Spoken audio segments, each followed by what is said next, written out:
ये कल्पना कीजिए, सोमवार की सुबह है।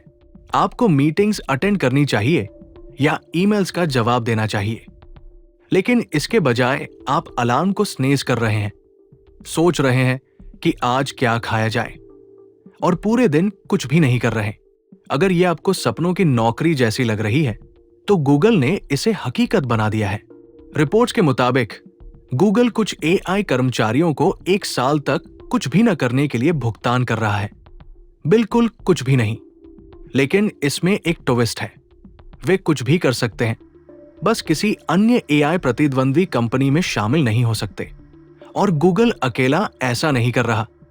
एआई अब हमारे जीवन का बड़ा हिस्सा बनता जा रहा है, और कंपनियां एआई टैलेंट को आकर्षित करने और बनाए रखने के लिए किसी भी हद तक जा रही है।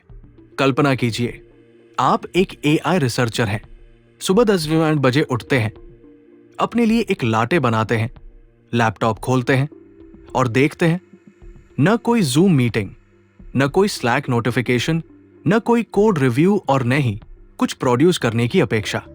पूरे 365 दिनों तक आपका काम बस चुपचाप बैठना है, और सबसे जरूरी बात, ओपनएआई में नहीं जाना है। ये छुट्टी नहीं है, ये एक तरह का कॉर्पोरेट होस्टेज सिचुएशन है, फुल बेनिफिट्स के साथ। स्वागत है सिलिकॉन वैली की बढ़ती हुई एआई रेस में, जहां कुछ न करना एक फुल टाइम जॉब बन चुका है। रिपोर्ट्स के अनुसार गूगल अपने टॉप एआई टैलेंट को 1 साल की छुट्टी दे रहा है, बशर्ते वे दुश्मन कंपनी में काम न करें। इसे नॉन कम्पीट एग्रीमेंट कहा जाता है, लेकिन असल में यह दुनिया की सबसे महंगी टाइम आउट जैसी लगती है। आर्टिफिशियल इंटेलिजेंस $1 ट्रिलियन के टेक फ्यूचर का सेंटर बन चुका है। हर दिन नई प्रोडक्ट्स, नई इनोवेशंस आ रही है, लेकिन इन्हें बनाने वाले लोग बहुत कम हैं। सभी कंपनियां उसी सीमित और एलिट टैलेंट को पाने की होड़ में हैं। जब सप्लाई कम और डिमांड हाई हो, तो मार्केट अजीब हो जाता है। इसलिए कंपनियां अपने टैलेंट की रक्षा करती हैं। गूगल इस युद्ध में अकेला नहीं है। मेटा को ही देखिए।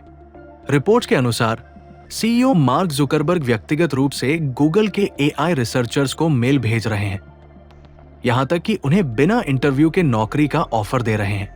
वही गूगल के कोफाउंडर सर्गेई ब्रिन ने खुद एक ऐसे कर्मचारी को कॉल किया जो गूगल छोड़कर ओपनएआई जा रहा था, और उसे रुकने के लिए व्यक्तिगत रूप से मनाया, साथ में और ज्यादा फायदे देने का वादा भी किया। यह सब वाकई पागलपन की हद तक पहुंच चुका है। कैंडिडेट्स को बहुत बड़ी सैलरी ऑफर की जा रही है, और दूसरी कंपनियां उसे मैच कर रही है, साथ में स्टॉक्स, फ्री ट्रैवल और न जाने क्या क्या फायदे दिए जा रहे हैं। इस टैलेंट वॉर में वावे भी कूद पड़ा है। टीएसएमसी से 3 गुना सैलरी देकर लोगों को आकर्षित कर रहा है। और केवल वावे ही नहीं, चीन की एआई कंपनियां भी पश्चिमी एआई रिसर्चर्स को बड़ी बड़ी रकम देकर लुभा रही है। तो सवाल है, ये सब कहां जाकर रुकेगा? और पैसा, और नॉन डिस्क्लोजर एग्रीमेंट्स, और गुप्तता, और शायद और ज्यादा बर्नआउट। एआई का ये बूम अब रुकने वाला नहीं लगता, लेकिन इसके पीछे एक मानवीय कीमत भी छुपी है। टैलेंटेड दिमाग अब केवल एक एसेट बनकर रह गए हैं, जिनके पास न सांस लेने का वक्त है, न एक्सप्लोर करने का, न ये याद करने का कि वे इस क्षेत्र में आए ही क्यों थे। फिलहाल तो एआई टैलेंट के लिए ये जंग बिल्कुल असली है, और दिन ब दिन अजीब होती जा रही है। अगर आप उन टॉप 1% एआई टैलेंट्स में से हैं, तो बधाई हो। कोई न कोई आपको एक मोटी रकम सिर्फ इसलिए देने को तैयार है कि आप बस कहीं और न जाएं।